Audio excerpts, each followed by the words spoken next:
বুঝিয়ে দিতে হবে যে কবির শঙ্কর বাবুদেরকে বোঝাতে হবে কৃষকদের ভোট ছাড়া পার্লামেন্টে যাওয়া যায় না, তাই কবির শঙ্কর বাবুদেরকেও বিরুদ্ধেও কৃষকরা ভোট দেবে।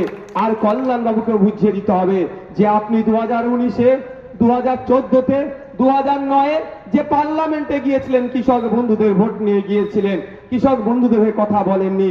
এই 2024-এ আপনাকে আর কৃষকরা ভোট দেবে না, আপনার বিপক্ষে ভোট দেবে, আপনাকেও হারাবে, কল্যাণ বাবুকেও হারাবে।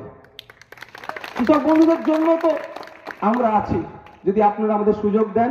আমি রাজ্যের আইনসভার মধ্যে মাননীয় মন্ত্রী এগ্রিকালচার মিনিস্টারকে বারবার জিজ্ঞাসা করেছি যে পশ্চিমবাংলার কৃষকদের মাসিক গড় আয় কত, মাসের শেষে আমাদের পশ্চিমবাংলার কৃষকরা পরিবার পিছু কত টাকা ইনকাম করে। এগ্রিকালচার মিনিস্টার, কৃষিমন্ত্রী বারবার এড়িয়ে গেছেন, আয় 2 গুণ বেড়েছে, 3 গুণ বেড়েছে, এরকম বলে বলে এড়িয়ে যায়। আমি তো চুপ থাকার ছেলে নয়,